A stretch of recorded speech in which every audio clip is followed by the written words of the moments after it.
I hear it all the time because I participate in a lot of high-level conversations with doctors and CEOs to these practices, usually the big ones. And it's always on the radar, like, should we remain independent? Should we go the route of letting hospitals acquire us, especially if you have some older doctors, sometimes that's easier. Or should you go the route of, becoming a super group or getting some private equity funding? And it doesn't really matter what the route is that you choose. You got to do what's right for you. Hey there, welcome to the Dr. Marketing Tips Show. I am Jennifer. And I'm Corey.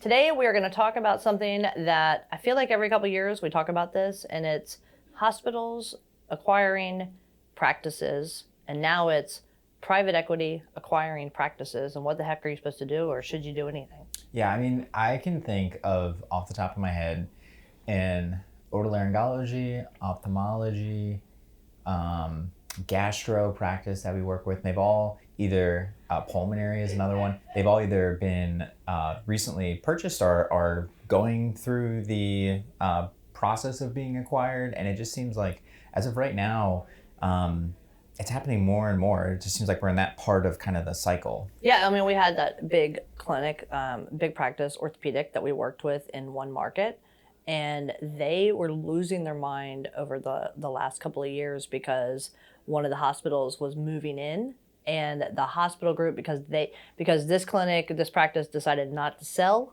they just said, you know what, screw you, local practice. We're going to just employ a bunch of surgeons that are going to replace all of your on-call. And this is a constant thing that we're dealing with. Yeah, and if you're an independent practice, when that the hospital acquires your number one referral source, you can kind of be left high and dry because, can the hospital really say, well, don't refer to them anymore? I mean, not officially, but do they say that? Absolutely. Yeah. Exactly. And then you've got, even in the market we're in, you have there were two large orthopedic groups. One got acquired by a hospital. The hospital then decided they would open an outpatient orthopedic subspecialty hospital, which now doesn't have to charge the fees and everything that go along with it as if you went to the regular hospital. And now you have one independent practice and one hospital-owned orthopedic practice going head-to-head, and the independent has to now compete with the hospital's dollars. So I want to be careful how we frame the conversation here, because it's not like going with a hospital or private equity is a bad thing.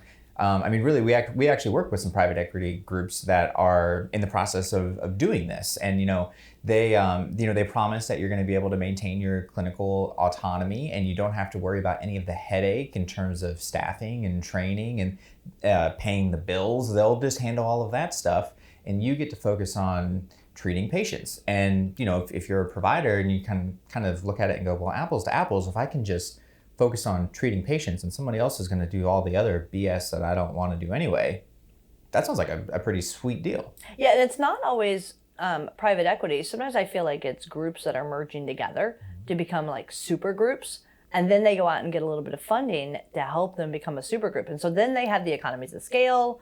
The private equity firm or whoever the funding partner is might hire a professional business person that comes in and helps them become more efficient. We've got an ENT that's dealing with all kinds of issues like getting their the phone systems updated, or like migrating over to some new systems. And because the practice manager has just been barely able to keep her head above the water, having this new person come in, it can be a little annoying, but it can actually make you a more well-oiled machine so that you can focus on patient care. Yeah, and that's a great point. So yeah, they got purchased by private equity. They decided to go that route.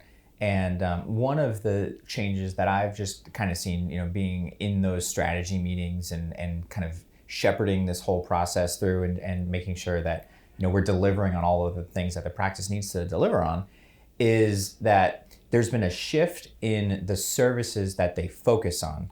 So the PE group has come in and they said, everything you guys are doing over here, XYZ, is great. But we want to focus on, in this example, it's allergy, because we think that's low-hanging fruit with where you are and you don't do enough to market it. So have they had to change the way that the clinic operates? A little bit, but there's somebody new to answer to. But for the most part, they're able to do everything that they were doing and that they're passionate about and still provide that great patient care. But there is now someone saying, well, we also need some focus over here, guys. And so that's been kind of a unique challenge and opportunity because like you said, they are dealing with, some issues in terms of staffing. So even if they wanted to ramp up this allergy side, they can't because they literally do not have people to answer the phone yet. That's a very good point. And I think, it just depends on where you are from a business standpoint, if it makes sense for you or not. But the fact is, we've got this landscape where hospitals are acquiring practices and making it very difficult to compete. Then you've got this landscape where it just makes sense to join with private equity or become part of a super group. But then I think you've got an example of a practice up in Kentucky that did the exact opposite and they left the hospital. Complete 180 from what we were just talking about. Yeah, they were, it's a group of some of the most well-known surgeons in the area. And they decided, you know what? I don't want to be a part of the hospital group anymore. I want to kind of control my own destiny. And they left and they are thriving. They're doing fantastic and they're able to make all of the business decisions themselves and kind of guide the practice and the patients in the exact way that they want to. It's kind of like a boutique almost kind of approach because they're very hands-on and they just were not able to implement some of the ways that they wanted to do post-op care at the hospital. So they said, you know what, we're going to do it ourselves. And they've been incredibly successful. There's other providers and physicians in the area that are kind of modeling practices after theirs. And it's really cool to see, honestly. It really is. And we get referrals all the time from them where they've got, colleagues that they've had interacted with at the hospital. They're like, I'm ready to leave. And they come our way for marketing, which is fantastic. Right. Yeah. They say that, I've had enough of the bureaucracy and I'm out. Yep. And then they go the independent route. But, that's one example. And then again, depending on different regions, we've seen the complete opposite where they say, I can't compete anymore. This makes the most sense for me, or this is my exit strategy and this is how I'm going to retire. And that's perfectly okay too. And I think that, we were kind of talking about this earlier and you had some good advice for people that were straddling the fence and not really sure like what to do. Yeah, I think I hear it all the time because I participate in a lot of high level conversations with doctors and CEOs of these practices, usually the big ones. And it's always on the radar, like, should we remain independent? Should we go the route of letting hospitals acquire us, especially if you have some older doctors, sometimes that's easier. Or should you go the route of, becoming a super group or getting some private equity funding? And it doesn't really matter what the route is that you choose. You got to do what's right for you. And also stop worrying about competing with who's out there because there's not enough hours in the day to worry about what other people are doing. It's good to know what other people are doing. It's good to pay attention to what other people are doing, but you're not going to compete with all that money.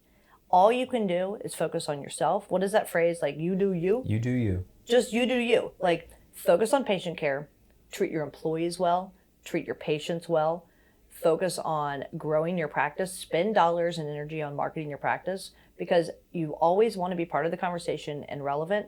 And somebody out there is always going to be looking for an alternative to a place that's owned by a business or a place that's owned by a hospital. And I think more and more the trend is that consumers are a lot more savvier than they used to be. And, there's more and more groups out there that are talking about it's less expensive to get my health care at a private practice versus going to the hospital or going somewhere else. And we're seeing a lot more as it relates to pricing transparency. We're seeing a lot more, especially in the musculoskeletal space, where it makes sense to work directly with employers. Everybody's paying attention to the cost of healthcare, and we all know from a practice side what's driving the cost of healthcare. It's not your independent practice. Yeah, and adding to that, one of the most common questions that we're asked is like, well, what happens if the hospital buys my number one referrer, or what happens, like my referrals are going away? What do I do? And I think the number one thing that you can do is create kind of a plan to own that first party data. And what that means really is build your list. So don't just rely on another practice sending you patients. I mean, obviously that's super important. But if that goes away, you don't want to be caught, without a paddle, essentially. Mm-hmm. So whatever you can do to kind of build your own list of patients to market to, that's going to insulate you a little bit if you do want to stay independent and you don't want to become a super group, and you don't want to go the PE route or the hospital route. Well, and you don't, go to sports. When you play sports, you don't really care where the ball is, you care where the ball's going. Mm-hmm. So healthcare is changing. Right. We know healthcare delivery is changing. We know that consumers, we're in this whole new era of consumerism again. You know that it's different. So how can you get to where it's going and not where it is? We were just talking yesterday about these companies out there that are finding out ways to deliver healthcare directly to consumers. And if you're not part of that organization for them to send you referrals, then where are you going to be? Right. And so what can you do to be part of that? Exactly. What's the saying? If you're not at the table, then you're probably on the menu. Yeah, right? If you don't have a seat at the table, you're on the menu. So don't worry about the hospitals and don't worry about private equity. I'd actually be more concerned about practices who are super groups being run by private equity at this point than hospitals, because hospitals are a giant like ocean liner. It's hard to turn them. Private equity is a little more nimble, but they're also coming in, cleaning up, turning a profit, getting out. They're not going to stay there for the long term. And so you got to have a long game of where the ball's going and be there, not be where you are. Yeah, exactly. And private equity, again, to your point, they want quick results. Yeah. They need to get back to their shareholders and their stakeholders and say, look, we've found that this there's value to be had.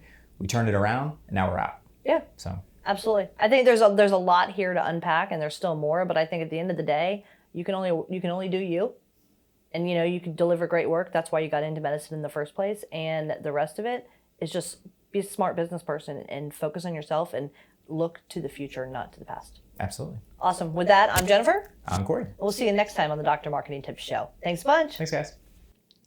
Thanks for watching. And if you want more like this, hit like and subscribe so you'll always be alerted to new episodes when they come out. And if you want information about us, visit us over at insightmg.com. That's insightmg.com. We'll see you on the next episode.